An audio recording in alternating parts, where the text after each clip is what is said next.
Hello বন্ধুরা, তোমরা কেমন আছো? আশা করি তোমরা ভালো আছো। তোমরা আছো আমার সাথে, মানে শাওনি দত্ত নাগের সাথে। আর আমি তোমাদের জন্য আবারও নিয়ে চলে এসেছি উইন্টার স্পেশাল আরেকটা রেসিপি। আজ আমি তোমাদের জন্য বানিয়ে নিয়েছি কদের লাড্ডু।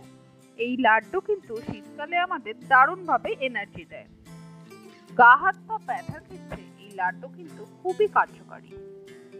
এই লাড্ডু আমি একদমই ইজি ওয়েতে বানিয়েছি। তাহলে চলো চট করে রেসিপিতে ফিরে যাওয়া যাক।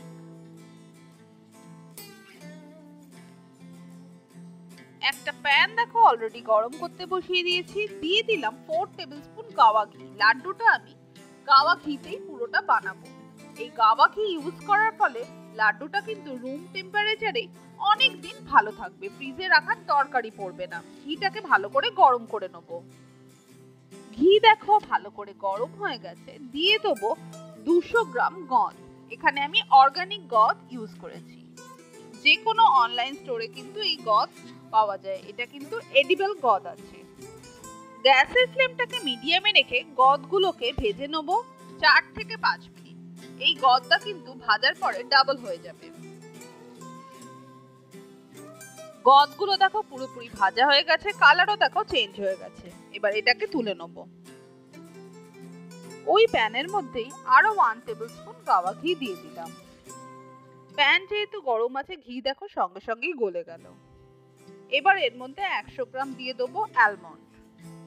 গ্যাসের ফ্লেমটা মিডিয়ামে করে অ্যালমন্ড গুলোকে 3 থেকে 4 মিনিট ভেজে নেব।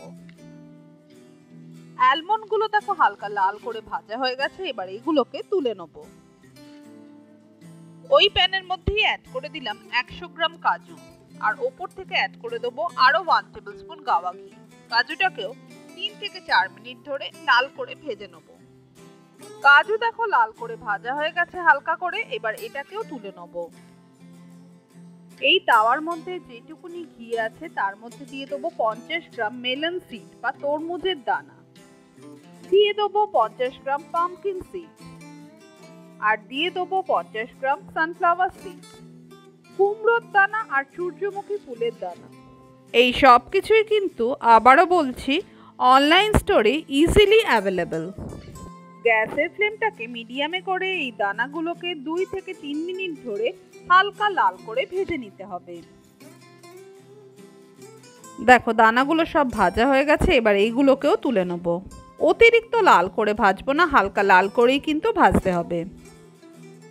গ্যাসের ফ্লেমটা লোতে করে এর মধ্যে দিয়ে দেবো 100 গ্রাম মাখানা।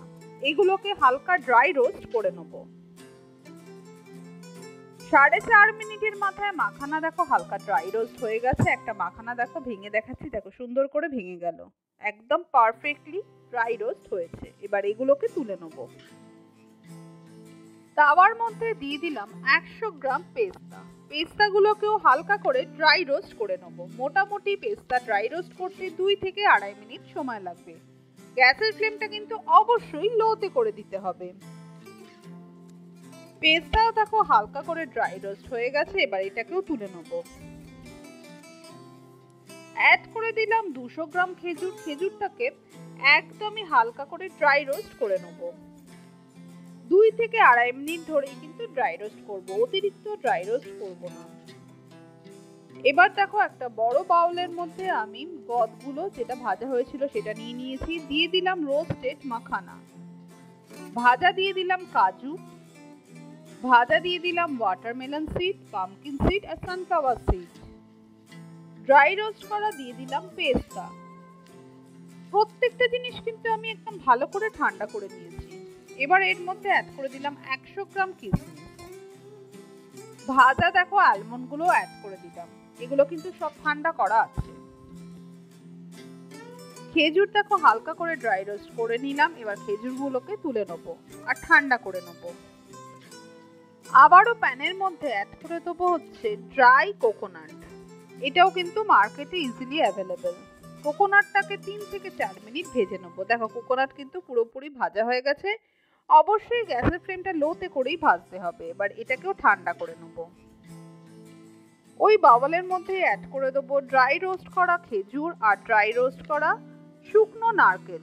সবকিছুই কিন্তু একদমই ঠান্ডা করা আছে। ফ্লেভারের জন্য অ্যাড করে দিলাম একটা বড় জায়ফল আর 12খানা অ্যাড করে দিলাম গ্রিন কার্ডামম বা এলাচ। সবকিছু একদম পুরোপুরি ঠান্ডা আছে। এবার মিক্সিতে ভালো করে এগুলোকে গুঁড়িয়ে নেব। মিক্সিতে গোড়ানোর ক্ষেত্রে খেয়াল রাখতে হবে যেন গোড়ানোটা দানা দানা হয়, একদমই কিন্তু মিহি করে গোড়াবো না এগুলোকে। আবারও ওই প্যানের মধ্যে অ্যাড করে দেবো 5 টেবিলস্পুন গাওয়া ঘি। ঘিটাকে ভালো করে গলিয়ে নেব। ঘি দেখো গলে গেছে। 75 গ্রাম অ্যাড করে দিলাম বেসন আর 75 গ্রাম অ্যাড করে দিলাম আটা। আটা আর বেসনটাকে গ্যাসের ফ্লেমটাকে লোতে করে এগুলোকে ঘিয়ের মধ্যে ভেজে নেব। 4.5 মিনিটের মাথায় আটা আর বেসন ভাজা হয়ে গেছে। গ্যাসের ফ্লেমটা বন্ধ করে দিলাম। দিয়ে দেবো 3 টেবিলস্পুন পোস্ত, 2 টিস্পুন দিয়ে দেবো আদার গুঁড়ো। আদার গুঁড়ো কিন্তু মার্কেটে ইজিলি অ্যাভেলেবেল।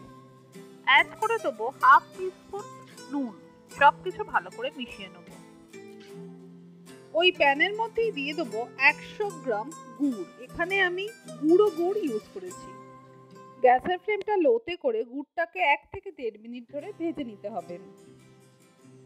এবার এর মধ্যে অ্যাড করে দিলাম 1/4 কাপ জল। গ্যাসের ফ্লেমটাকে মিডিয়ামে করে নেব। গুড়টাকে জলের সাথে ভালো করে মিশিয়ে নেব। এইভাবেই 2 থেকে 2.5 মিনিট হতে দিতে হবে। গুড়ের শিরা দেখো পুরোপুরি রেডি। এবার এর মধ্যে 1 টেবিলস্পুন অ্যাড করে দেবো গাওয়া ঘি। ভালো করে মিশিয়ে নেব। গাওয়া ঘিটা গুড়ের মধ্যে অ্যাড করার ফলে দেখবি যে এই পাত্রর গায়ে কিন্তু গুড়টা আর লেগে যাচ্ছে না। গ্যাসের ফ্লেমটাকে একদমই লোতে করে গুড়টাকে আরো 1 মিনিট হতে দেবো। গুড়ের শিরা দেখো পুরোপুরি রেডি।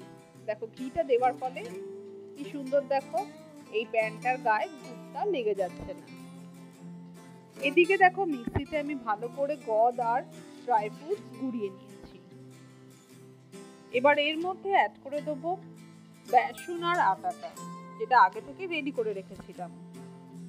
বেসন আটাটা কিন্তু হালকা গরম আছে। ভালো করে গদের গুঁড়োর সাথে বেসন আর আটাটাকে মিশিয়ে নেব। গদের গুঁড়োটা মাখার সুবিধার জন্য কিন্তু আমি বড় জায়গা ইউজ করেছি। গদের গুঁড়োর সাথে বেসন আর আটা ভালো করে মিশিয়ে নিলাম। এবার গুড়ের শিরা যেটা রেডি করেছিলাম সেটাও এর মধ্যে দিয়ে দেবো। দিয়ে ভালো করে এর মধ্যে মিশিয়ে নেব। সবকিছু দেখো ভালো করে মিশিয়ে নিয়েছি। এবার আস্তে আস্তে গদের লাড্ডুগুলো রেডি করে নেব। এইভাবে চেপে চেপে লাড্ডুগুলো রেডি করতে হবে। আমি মোটামুটি মিডিয়াম শেপেরই লাড্ডু রেডি করব। এদিকে দেখো একটা বাটির মধ্যে কিছু ড্রাই ফ্রুটস দেখো হালকা করে চপ করে নিয়েছি। লাড্ডুটা গড়ার সময় লাড্ডুর গায়ে এইভাবে দেখো ড্রাই ফ্রুটস গুলোকে লাগিয়ে নেব। এইভাবে আমি লাড্ডুগুলো রেডি করে নেব। এই ড্রাই ফ্রুটস গুলো এইভাবে লাগাবার ফলে লাড্ডুগুলো তো দেখতে ভালো হবেই, খাওয়ার সময় কিন্তু খেতেও দারুণ লাগবে। লাড্ডু দেখো একটা রেডি করে ফেললাম। এইভাবে দেখো কাগজের মোল্ডে সার্ভ করব। বাকি লাড্ডুগুলো ঠিক এইভাবে রেডি করে নেব।